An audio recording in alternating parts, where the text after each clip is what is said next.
Bonjour, aujourd'hui je vais vous parler du jeu Man of Medan, ou de ses origines. Beaucoup d'entre vous ont vu les let's play qui existent à propos de ce jeu, mais il n'existe que très peu de vidéos expliquant la cause de cet accident. Cette vidéo en est une. Je vais vous présenter les événements ayant causé la création de ce jeu. Est-ce une légende ou un événement qui s'est vraiment passé? Qui sait? Peut-être aurez-vous la réponse. Tout d'abord, découpons le nom de ce bateau. Prenons Medan en premier. Non, Medan n'a rien à voir avec une petite ville en France, dans le département de Yvelines, en Île-de-France. Elle a plutôt rapport avec la plus grande ville et capitale de Sumatra, en Indonésie. Donc, l'univers se passe en Indonésie. Gardez cette information en tête, car elle sera utile plus tard. Maintenant, le nom man ou homme. Vous pensez qu'il n'est pas important, mais c'est là que vous êtes dans le tort. À cause du précédent indice trouvé, nous savons que ce navire venait d'Indonésie. Et comment on écrit en mode indonésien? Orak. Par conséquent, ce navire s'appelle Orak Medan, ou l'homme de Medan. Et si vous faites une petite recherche sur Internet, vous trouverez directement l'information sur ce navire perdu en 1948. Cette vidéo est juste un résumé à propos des événements étranges arrivés sur ce navire. Si vous voulez en savoir plus, je laisse un lien en description. Maintenant, oubliez tout ce que vous avez appris à propos de ce navire dans le jeu Man of Medan et laissez-vous imprégner par le mystère d'Orak Medan que je vais vous raconter.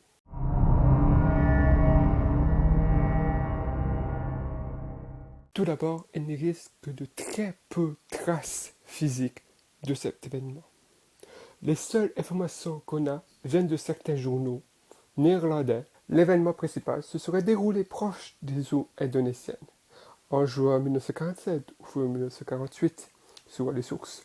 C'était une journée tranquille, pas d'orage. Une journée tranquille en mer. Tout à coup, un SOS s'amorce émet d'un navire néerlandais, venant du SS Orak Medan. Tous les officiers, inclus le capitaine, sont morts, couchés dans la salle des cartes et sous le pont.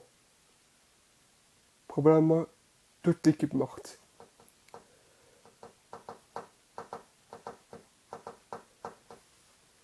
Le message s'achève après une série de points et tirets indéchiffrables. Je meurs. Le temps était clair et la mer était calme. Deux navires partent au secours de l'Orak Medan. Un navire néerlandais de Sumatra et un navire britannique de Malaisie. Ils trouvent l'épave à une cinquantaine de miles de la position donnée. Ils abordent le navire et ne trouvent personne de vivant à bord. Le capitaine est allongé mort sur le pont. Les autres officiers et membres d'équipage retrouvés morts dans diverses parties du navire. Le lanceur du message est retrouvé mort sur sa chaise dans la salle radio. Les corps ne présentent aucune trace de blessure ou coup, mais leur visage garde une expression d'horreur. Selon un rapport relié par une lettre envoyée à la CIA, leur visage froid était tourné vers le soleil, la bouche ouverte et les yeux grands ouverts. Tout le monde était mort, même le chef du navire, un petit terrier, sans vie, les dents découvertes, de colère ou d'agonie.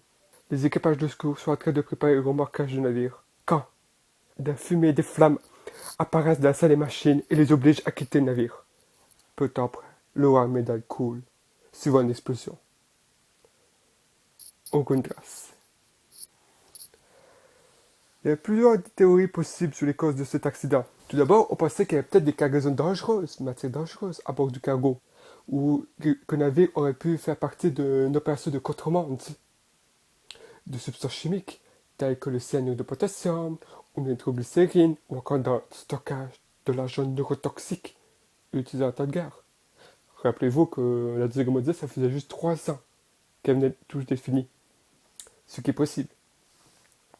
D'après cette théorie, l'Onmer aurait pénétré dans le soute du bateau et aurait réagi avec la cargaison en émettant des gaz toxiques.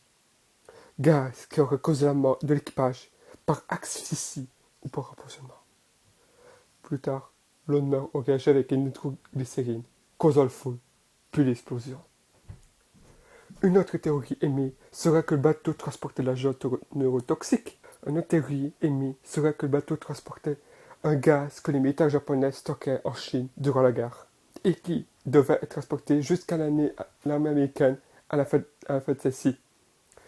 Rappelez-vous, l'unité 731 ou une unité biochimique japonaise créée en temps de guerre. On ne connaît que de très peu d'informations liées à ce sujet. L'hypothèse est ouverte.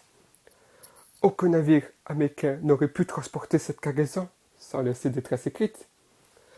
Alors, pour envoyer un navire de l'Asie jusqu'en Amérique, il faut prendre un navire discret. Et quel autre navire discret que navire néerlandais?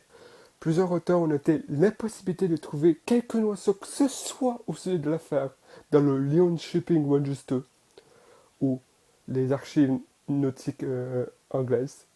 Aucune mention ne faisait état de bateau nommé Ourag-Medan n'a pu être localisé et ce dans de nombreux pays, même aux Pays-Bas, où ce bateau devait venir. Bien que le Silver Star, ou bateau impliqué dans la rescousse de l'Ourag-Medan, qui fut un échec, a été établi avec certitude, le manque d'informations de l'Ourag-Medan a donné naissance à des suspicions concernant l'origine et la crédibilité de l'histoire.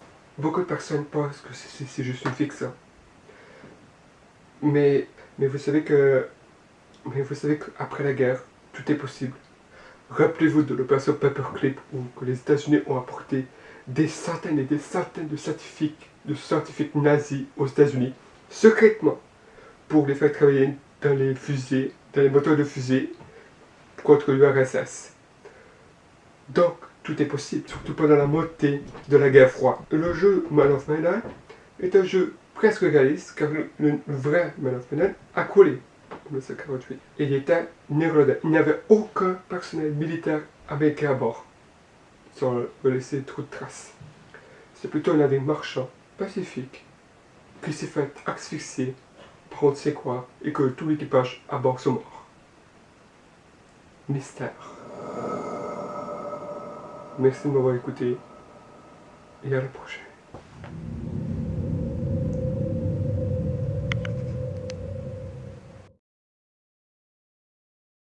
L'axe d'événement principal, ce serait d'écouter